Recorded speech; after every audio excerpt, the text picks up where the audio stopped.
पंचायत चुनावों को लेकर प्रशासन सतर्क। डीएम और पुलिस अधीक्षक ने जन चौपाल लगाकर प्रत्याशियों से की बातचीत, अधिकारियों को दिए दिशा निर्देश।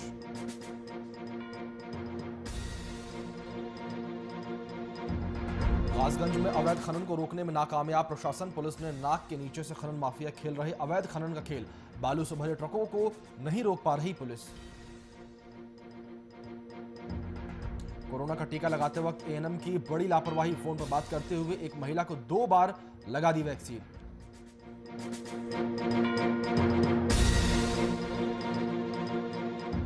चंदौली में बिजली के लिए परेशान ग्रामीण, लक्ष्मणगढ़ गांव में नहीं मिल रही बिजली की सुविधा, ग्रामीणों ने अधिकारियों को दिया 48 घंटों का अल्टीमेटम।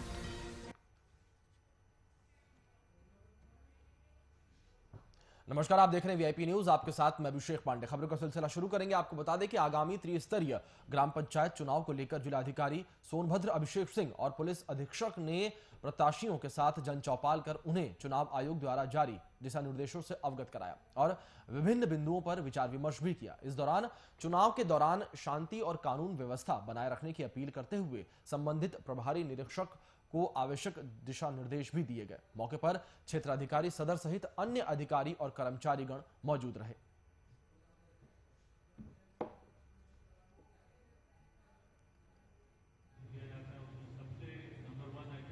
तो आपका रिएक्शन ये है कि आप गुस्सा आएगा या तो आप उसको कुछ करना चाहते हो, तो बेहतर है कि वो आप पुलिस को सूचित कर दीजिए। या दूसरे मन में आपके मन में ये आएगी भाई किसी के बारे में बोला है और उसको पता चलना चाहिए, सब लोगों को पता चलना चाहिए कैसी बातें कर रहा है, तो उसको आप फॉरवर्ड कर देते हैं। कई बार इसमें तो बहुत गलत मैसेज फॉरवर्ड हो जाते हैं जो आपने वेरीफाई भी नहीं करा होता है, क्या सच में ऐसा किसी व्यक्ति ने बोला है क्या।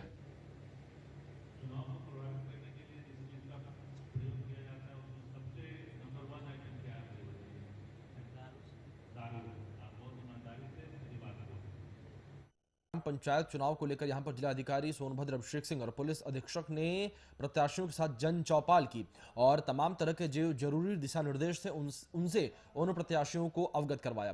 तो वहीं इसी बीच हमारे सहयोगी अशोक चौबे हमारे साथ जुड़े हैं इस खबर पर अधिक जानकारी से, सीधे उनका रुख करते हैं।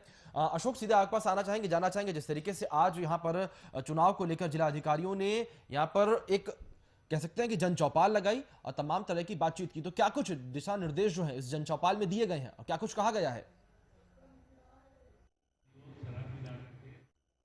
पंचायत चुनाव की तैयारियां जोरों पर हैं, जिसको लेकर जगह जगह जन चौपाल जिलाधिकारी महोदय एवं पुलिस अधीक्षक महोदय द्वारा लगाया जा रहा है।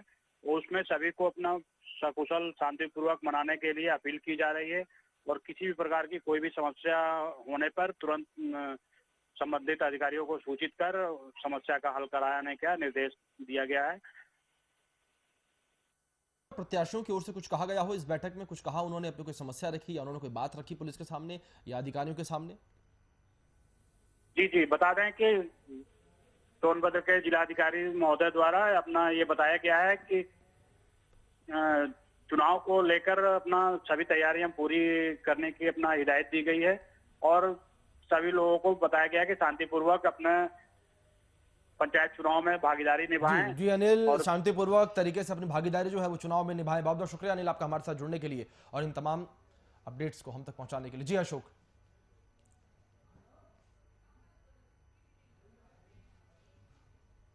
आगे बढ़ेंगे। आपको बता दें कि रायबरेली में पंचायत चुनाव को लेकर एसडीएम विनय कुमार मिश्रा सख्त नजर आ रहे हैं। इसी कड़ी में एसडीएम ने सीओ समेत भारी पुलिस बल के साथ संवेदनशील इलाकों में पैदल मार्च किया। इस दौरान लालगंज कोतवाली क्षेत्र के कस्बे समेत कई गांवों का दौरा भी किया। पुलिस की पेट्रोलिंग से शरारती तत्वों में हड़कंप मच गया है। आपको बता दें कि पंचायत चुनाव को लेकर यहां पर प्रशासन सीधे तौर पर सख्त नजर आ रही है।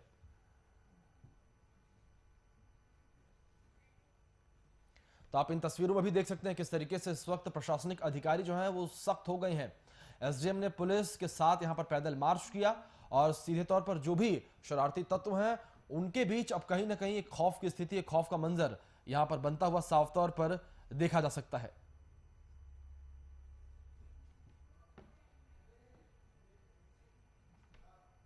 आगे बढ़ेंगे। आपको बता दें कि रायबरेली में प्रथम चरण में होने वाले पंचायत चुनावों में नामांकन की तैयारी अंतिम चरण में पहुंच चुकी है।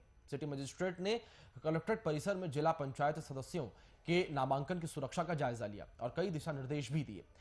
3 अप्रैल से उम्मीदवार अपना नामांकन पर्चा भर सकते हैं। बता दें कि 18 ब्लॉकों में भी नामांकन की तैयारी जोरों पर है। तो आपको बता दें कि यहां पर सीधे तौर पर पंचायती चुनाव को लेकर तमाम तरह की तैयारियां जो हैं वो चालू हैं। रायबरेली में प्रथम चरण में होने वाले पंचायत चुनावों के नामांकन की तैयारियां अंतिम चरण पर पहुंच चुकी हैं और सिटी मजिस्ट्रेट ने कलेक्टर परिसर में जिला पंचायत सदस्यों के नामांकन की सुरक्षा व्यवस्था भी जांची और जायजा लिया और तमाम तरह के दिशा निर्देश जो हैं वो वहां पर पहुंच के दिए। इसी के साथ साथ 3 अप्रैल से उम्मीदवार अपना नामांकन पर्चा जो है वो भर सकते हैं और साथ ही आपको बताएं कि 18 ब्लॉकों में नामांकन की तैयारी जो है वो इस वक्त जोरों पर है। त्रिस्तरीय पंचायत चुनाव के कारण वरिष्ठ पुलिस अधीक्षक के निर्देश पर पुलिस अलर्ट मोड पर है। इसी कड़ी में झांसी के सिपरी थाना बाजार में ग्राम पांढरी कबूतरा डेरा पर दबिश देकर पुलिस ने 1350 लीटर अवैध कच्ची शराब बरामद की है। साथ ही 4000 लीटर लहन नष्ट किया। फिलहाल पुलिस आगे की कार्रवाई में जुट गई है।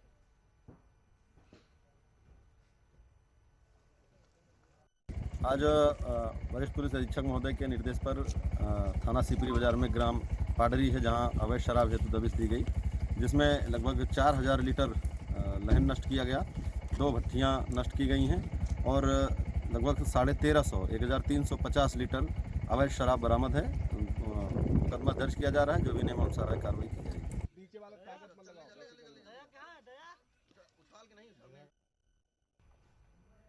प्रयागराज के नवाबगंज थाना क्षेत्र के शाहबपुर पुराई के पूरा में शराब पीने से 3 लोगों की मौत हो गई, जिससे इलाके में हड़कंप मच गया। 3 लोगों की हुई मौत के बाद पुलिस प्रशासन हरकत में आ गई है। सूचना पाकर जिलाधिकारी और कप्तान मौके पर पहुंचे और सर्च ऑपरेशन का निर्देश दिया है। तो वहीं प्रयागराज पुलिस के अनुसार 2 लोगों की मौत बीमारी और 1 की मौत शराब पीने से हुई है।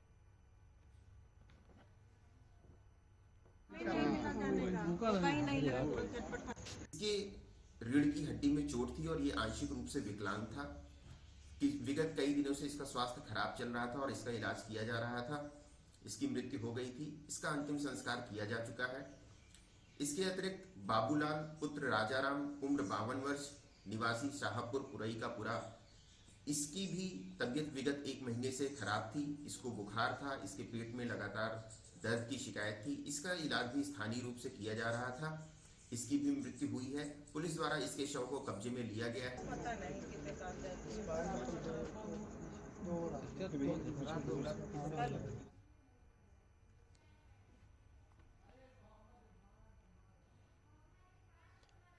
तो इसी बीच आपको बता दें कि हमारे सहयोगी मोहम्मद इरफान हमारे साथ जुड़े हैं इस खबर पर अधिक जानकारी से। सीधे उनका रुख कर लेते हैं। इरफान, सीधे आपके पास आना चाहेंगे, जानना चाहेंगे जिस तरीके से लगातार यहां पर सरकार की ओर से शराबबंदी पर नकेल कसी जा रही है, लेकिन लगातार शराब माफिया जो है उनके हौसले बुलंद हो रही हैं। जी बिल्कुल, अक्षय जी बताना चाहूंगा, प्रयागराज में आए दिन लगातार शराब से मौतें हो रही हैं, लेकिन इस पर पुलिस प्रशासन कोई भी कार्रवाई नहीं कर पा रही है। इसमें जो जिम्मेदार बड़े आला अधिकारी हैं वो भी अपनी जो है जिम्मेदारी निभाते नहीं नजर आ रहे हैं। लगातार प्रयागराज में ऐसे कई मौतें हो चुकी हैं प्रयागराज में जहरीली शराब से, लेकिन अब तक प्रशासन कोई भी सख्ती कार्रवाई नहीं कर पा रही है। इसे देखा जा सकता है कि प्रशासन की बड़ी लापरवाही देखी जा रही है और लगातार ऐसे कई मामले आ चुके हैं। इसके पहले भी हडिया में, प्रयागराज में 17 लोगों की मौत हो चुकी है जहरीली शराब से, लेकिन अब तक कोई भी कार्रवाई नहीं हो पा रही है। जी, और वहीं पे जिस तरीके से यहाँ पर 3 लोगों की मृत्यु हुई है, उनके परिवार वालों का क्या कुछ कहना है, वो किस तरीके से न्याय की गुहार यहाँ पर सरकार से लगा रहे हैं? जी बिल्कुल, बताना चाहूंगा अभिषेक जी की लगातार पीड़ित परिवार मुआवजे की मांग कर रहा है कि उनकी जो है आर्थिक मदद की जाए। बहुत गरीब है वो लोग जिनकी भी शराब से मौत हुई है और एसपी गंगापार धवल जायसवाल का कहना है कि जो इसमें 3 लोगों की शराब की मौत हुई है उसमें 2 लोगों की तबियत खराब थी, उस वजह से मौत हुई है और 1 लोगों की शराब से मौत हुई है। उन्होंने इस जानकारी की पुष्टि की है। जी जी जी, यहाँ पर इरफान, जो पुलिस के आला अधिकारी यहाँ पर पहुंचे हुए थे, सीधे तौर पर हम तस्वीरों में भी देख सकते हैं कि तमाम अधिकारी जो है यहाँ पर पुलिस के पहुंचे हुए हैं, तो ऐसे में उनका क्या कुछ कहना है, उन्होंने किस तरीके से इस पूरे मोर्चे को संभाला और किस तरीके से अपनी लापरवाही पर उन्होंने लीपापोती की? जी बिल्कुल, बताना चाहूंगा, सबसे बड़ा सवाल उठता है कि लगातार इस तरीके के जो है वारदात सामने आते रहते हैं, लेकिन इस पर जो इसके पहले भी आपको बताना चाहूंगा, मैंने बताया था इस बात को लेकर हडिया में भी हुआ था। वहां पर 1 जो है सब आपका इंस्पेक्टर और 3 जो है सिपाही को निलंबित किया गया था और उन्होंने कहा है कि इसमें जिसकी भी लापरवाही पाई जाएगी उसके साथ कठोर कार्रवाई की जाएगी। जी, यहाँ पर सीधी सी बात है, कठोर कार्रवाई की बात तो पुलिस ने कह दी, लेकिन यहाँ पर देखने की बात ये होगी इरफान की पुलिस किस तरीके से कठोर कार्रवाई करती है, क्योंकि लगातार पुलिस की नाक के नीचे इस तरीके के जो बातें हैं, जो वाक्य हैं, वो सामने आते रहते हैं। बहुत बहुत शुक्रिया इरफान आपका हमारे साथ जुड़ने के लिए और इन तमाम जानकारियों को हम तक और हमारे दर्शकों तक पहुंचाने के लिए। आगे बढ़ेंगे, आपको बताएं कि बदायूं के भ्रष्ट सीएमओ अब पद पर रहकर अपनी शक्ति का प्रयोग करते हुए कर्मचारियों को हटाने के मामले में फंस गए हैं। अपर निदेशक परिवार कल्याण बरेली मंडल बरेली को अपर मुख्य सचिव अमित मोहन प्रसाद ने आदेश जारी किया है। 25 मार्च को जारी आदेश में सीएमओ डॉक्टर यशपाल सिंह के खिलाफ जांच की बात सौंपी है, जिसमें सीएमओ डॉक्टर यशपाल सिंह के खिलाफ दोष घोषित कर दिया है, जिसमें कहा कि आउटसोर्सिंग नियुक्ति प्रक्रिया अपनाए जाने को स्वीकृत पदों से 60 पदों पर आउटसोर्स कमियों से कार्य किए जाने, उनके मानदेय भुगतान पर हुए राजकीय क्षति और 60 कर्मचारियों को सेवा से हटाए जाने पर दोषी ठहराया है। इसके लिए कोर्ट के साथ साथ राज्यपाल ने भी भ्रष्ट सीएमओ पर कार्रवाई का आदेश दिया। बावजूद इसके विभाग में 8 गांठ करके सीएमओ यशपाल सिंह अपने पद पर न हटाए गए हैं और न ही कोई प्रशासनिक कार्रवाई हुई है। इस मामले पर स्वास्थ्य विभाग के आला अधिकारी कुछ भी कहने से इनकार कर रही हैं। कंपनी प्रति आउटसोर्सिंग संविदा कर्मचारी 150 हैं लगभग बदायूं जिले में। 27 माह से कार्य कर रहे हैं और हम लोगों को 16 माह का वेतन दिया गया है। हम लोग 12 माह से वेतन के लिए भटक रहे हैं और सीएमओ साहब ने हम लोगों को 27 तारीख को बिना शासन आदेश के ही अनुमति के हम लोगों को निकाल दिया है और हम लोग इधर उधर अपने बच्चों को माध्यम से कोविड-19 जैसी महामारी में भी ड्यूटी कर रहे हैं और हम लोगों को वेतन देने के नाम से सीएम साहब ने फर्जी बताकर बाहर कर दिया है।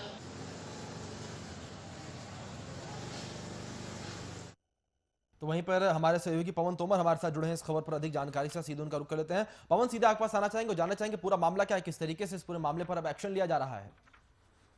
जी, आपको बता दें ये पूरा मामला सामुदायिक स्वास्थ्य केंद्र बदायूं का है। यहाँ पर सीएमओ है यशपाल सिंह।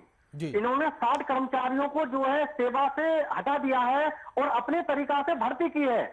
जब ये जो है हाई कोर्ट गए हैं तो हाई कोर्ट में जो है जबकि आदेश दिया है कि ये भर्ती जो है प्रक्रिया नियम के अनुसार हुई है, फिर ये अवैध रूप से आपने कैसे जो है इसे हटा दिया? जी सर। जी, और यहाँ पर पवन बात ये भी कि जिन लोगों को निकाला गया, क्या उन्हें उनकी नौकरियां वापस मिलेंगी अब?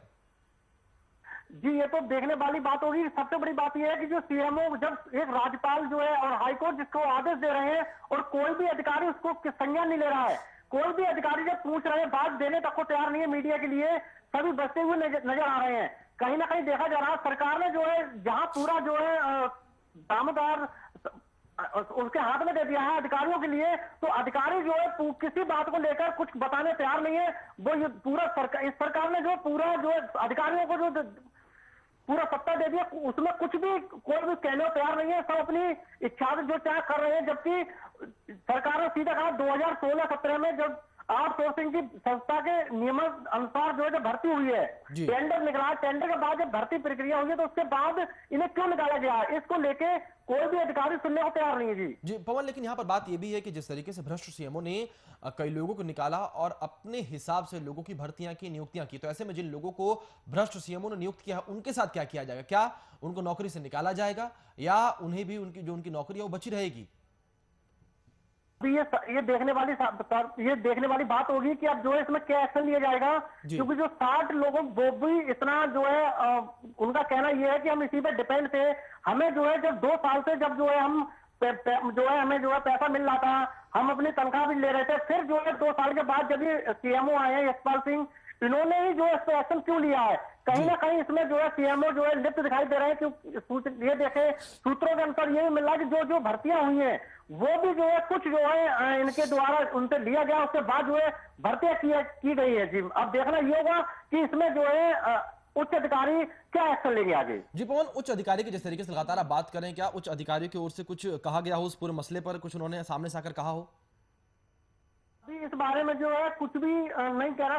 सभी अधिकारी जो है बचते नजर आ रहे हैं, जबकि जो है राज्यपाल ने भी आदेश दिया है, कोर्ट भी आदेश दे रहा है। उसके बावजूद जब उन्होंने सीधा जो है जब उसकी जांच कराई, जांच में जब ये दोषी पाए गए हैं तो अब तक इन पर कार्रवाई क्यों नहीं हो पा रही है? यहाँ कहीं ना कहीं देखा जा रहा है कि इन्हें जो है उच्च अधिकारियों का जो है भी हाथ है इनके ऊपर, इसलिए जो अभी तक इन पर किसी प्रकार की कोई कार्रवाई नहीं हो पा रही है। जी पवन, अब यहाँ पर देखने वाली बात ये होगी कि किस तरीके से क्या कुछ कार्रवाई जो है वो यहां पर अब की जाती है। बहुत बहुत शुक्रिया पवन आपका हमारे साथ जुड़ने के लिए, इन तमाम जानकारियों के लिए।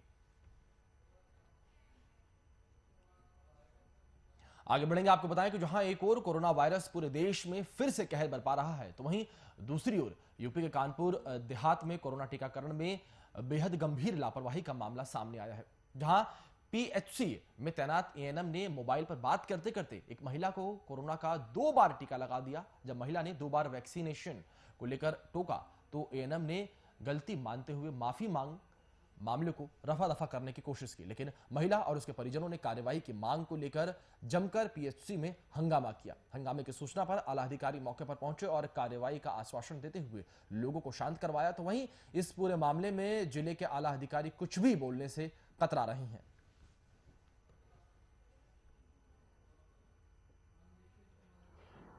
माँ जी क्या नाम है? कमलेश देवी। कमलेश देवी जी, कल क्या हुआ था आपके साथ?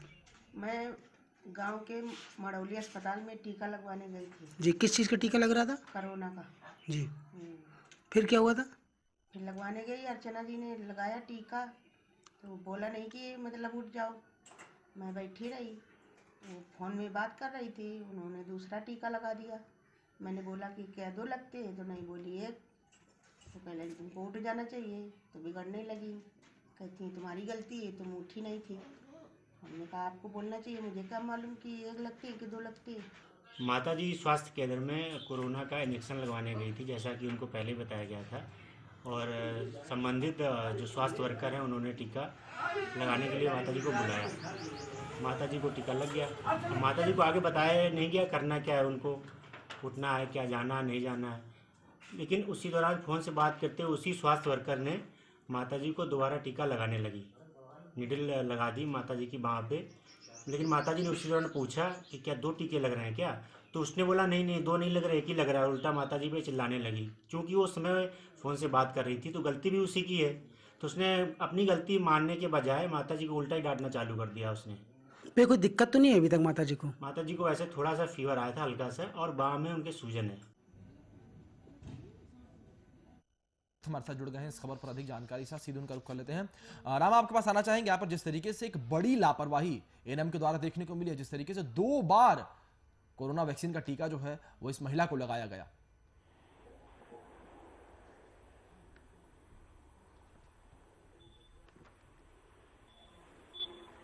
जी राम जी बिल्कुल, मैं बताना चाहूंगा ये अकबरपुर कोतवाली का अकबरपुर कस्बे की जो सीएचसी बनी हुई है, वहां पर ये मामला, वहां का मामला उजागर हुआ है, जहां पर एएनएम ने बड़ी लापरवाही एएनएम की देखने मिली है। जहां पर एएनएम कोरोना का वैक्सीन टीका लगा रही थी, जिसमें एक बार वृद्ध को लगाया गया, एक बार टीका लगाने के बाद उसके बाद भी उसने फोन में लगी रही और दूसरा टीका लगा दिया।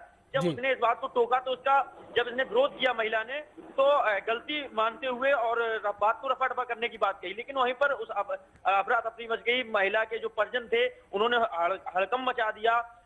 2 बार कोरोना की डोज दे दी गई। कोई ना कोई हादसा हो सकता था, जिससे बहुत बड़ी लापरवाही देखने को मिली है एएनएम की। जहां पर आला अधिकारी मौके पर पहुंच गए, जिन्होंने मौके पर पहुंचकर कार्रवाई की बात कहते हुए बात को रफा दफा कर दिया है। जी राम, यहाँ पर केवल कार्रवाई की बात कहने से क्या कार्रवाई संभव है? क्योंकि किस तरीके से तो यहाँ पर साफ तौर पर समझा जा सकता है कि जो भी आला अधिकारी वहां पहुंचे थे, उनका केवल एकमात्र इतना ही टारगेट रहा होगा कि किसी तरीके से यहाँ पर फिलहाल मामले को शांत कराया जाए और बाद में रफा दफा किया जाए। जी बिल्कुल, प्रशासन के जो आला अधिकारी थे मौके पर पहुंचे, उनको जो हुड़दंग मचा हुआ था, परिजन जो परिजन जो लगातार वहां पर हंगामा मचाए हुए थे, उसको रफा दफा करने के लिए आला अधिकारियों ने परिजनों को आश्वासन दिया और कार्रवाई की बात कही। लेकिन लगता नहीं है कि, क्योंकि ये जो जिला प्रशासन की कार्रवाई है, आए दिन ऐसी कार्रवाइयां हैं जो लिफाफों और कागजों में बंद होकर लिपट के रख जाती हैं, जो अभी थोड़े दिन के लिए गर्म बस्ते में, ठंडे बस्ते में जाती हैं ये कार्रवाइयां। लेकिन कार्रवाई के नाम पर केवल खाना पूर्ति की जाती है जिला प्रशासन की। जी बिल्कुल राम दीक्षित, आपने बिल्कुल ठीक कहा कि कार्रवाई के नाम पर केवल खाना पूर्ति जो है वो यहाँ पर आला अधिकारियों के द्वारा की जाती है। बहुत बहुत शुक्रिया आपका हमारे साथ जुड़ने के लिए।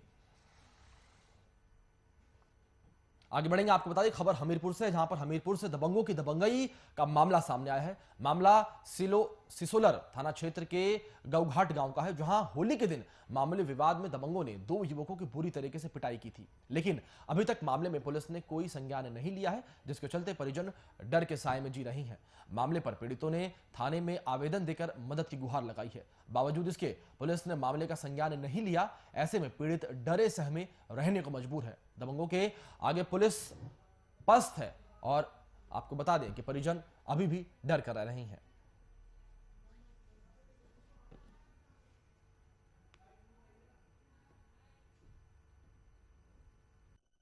मामला सर कुछ नहीं, मामला ये है कि होली का त्यौहार था, 29 तारीख थी। मैं और मेरा भाई दरवाजे में बैठे थे, तो ये गांव के हमारे दबंग लोग हैं ना, जो वो खेलने आए होली, तो हमने होली को मना कर दिया। तो मेरे भाई को खींच के ले गए बाहर, जबरदस्ती होली खेलने लग गए। जब उसने मना किया तो उसको मारपीट किया। अब मैंने बचाने गया तो मेरे को भी खींच के ले गए। सो नौवा के द्वारे ले गए, हम गढ़ी में ले गए नौवा के द्वारे। सो हमारा पीटा, बहुत मारा पीटा, पूरा गाँव देखा है वहाँ पर। अब मारने पीटने के बाद अपनी खुद की गाड़ी है, वो गाड़ी में डाल के हमें ले गए। 3-4 गांव घुमाया, जगह जगह घुमाते रहे। और हिस्ट्री लीडर में उनका नाम है जो ले गए हैं, हिस्ट्री लीडर हैं वो 4-5 गांव घुमाए। फिर घुमाने के बाद थाने गए तो आपकी सुनवाई हुई कि नहीं हुई? थाने में कोई सुनवाई नहीं है, उल्टा 151 में हमें चालान कर दिया गया। मैडम कोई सुनवाई नहीं की हमारी।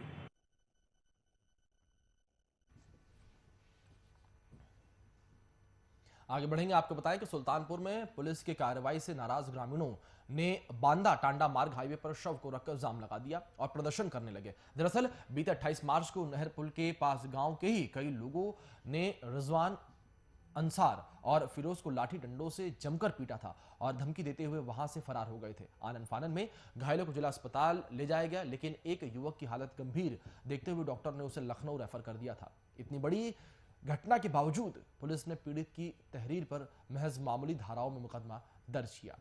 वहीं इलाज के दौरान लखनऊ में अंसार की मौत हो गई, जिसके बाद परिजनों में कोहराम मच गया। और वहीं पुलिसिया कार्रवाई से नाराज परिजन अंसार का शव लेकर सुल्तानपुर पहुंचे और बांदा टांडा हाईवे पर मोतीगंज नहर पुल पर जाम लगा दिया। फिलहाल ये पूरा मामला चुनावी रंजिश को लेकर देखा जा रहा है और देखने वाली बात यहां पर अब ये होगी कि पुलिस आगे की कार्रवाई किस तरीके से करती है।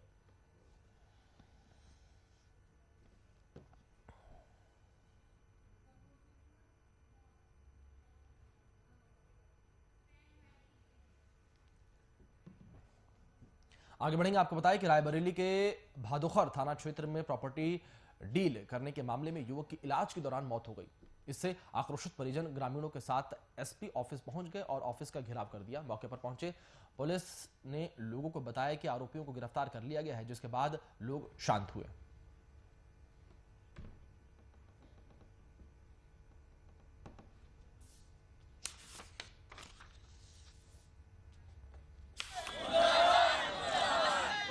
करीब 11 बजे 112 के माध्यम से थाना भदोगर को सूचना प्राप्त हुई कि एक व्यक्ति को कुछ लोगों ने मारपीट कर घायल कर दिया है। इस सूचना पर तत्काल 112 की गाड़ी और चौकी इंचार्ज मुंशीगंज थाना भदोगर मौके पर पहुंचे और वहां पर उन्होंने एक व्यक्ति को बेहोश अवस्था में देखा, जिसको वो तत्काल जिला अस्पताल ले गए और रास्ते में ही अस्पताल में ही उसकी डेथ हो गई। नाम प्रेमा। क्या मामला है? मामला ये खेती का है। खेती का वो पैसा मांगते थे, पैसा नहीं देते थे। कौन लोग थे? वो बाबा भट्टी आनंद। तो कौन सी जमीन थी? जमीन तो कहीं पैसा दो, बैनामा करो। पैसा नहीं दिए, बैनामा नहीं किए, इसलिए मारे। कहाँ ले गए? हाईवे पे फोन करके बुलवाए हैं, बाईपास पे।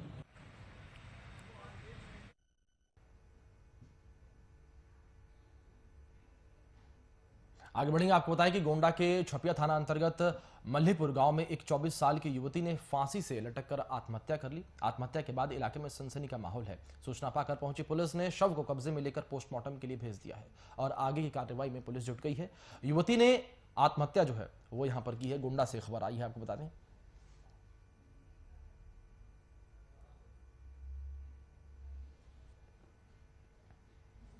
आगे बढ़ेंगे, आपको बताएं कि चंदौली जिले के लक्ष्मणगढ़ गांव में बस्ती के लोग अंधेरे में जिंदगी जीने को मजबूर हैं और युवा संघर्ष मोर्चा संयोजक शैलेंद्र कुमार पांडे, कवि मदन सिंह मुनमुन के नेतृत्व में लक्ष्मणगढ़ के भोजापुर बस्ती अब तक बिजली व्यवस्था न होने पर विरोध प्रदर्शन किया गया। वहीं संबंधित अधिकारी को अल्टीमेटम दिया गया कि 48 घंटे के अंदर बिजली की व्यवस्था इस बस्ती के लिए नहीं की गई तो ये लोग आर पार की लड़ाई के लिए बाध्य होंगे।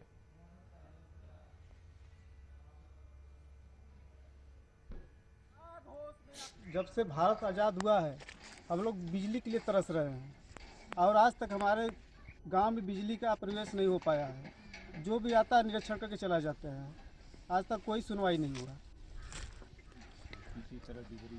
हम लोग डिबरी का प्रयोग करके अंधेरे में रहते हैं। वो भी तेल मिलता था, अब तो तेल बंद है। अब कहाँ से हम लोग उजियार करेंगे?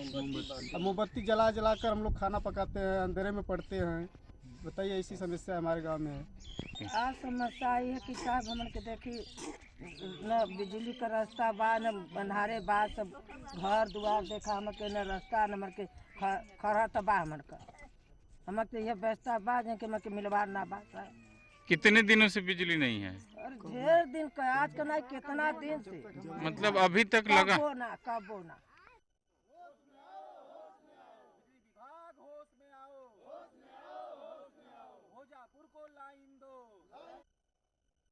साथ फिलहाल इस बुलेटिन में इतना ही। तमाम बड़ी अपडेट्स के लिए देखते रहिए VIP न्यूज़। धन्यवाद।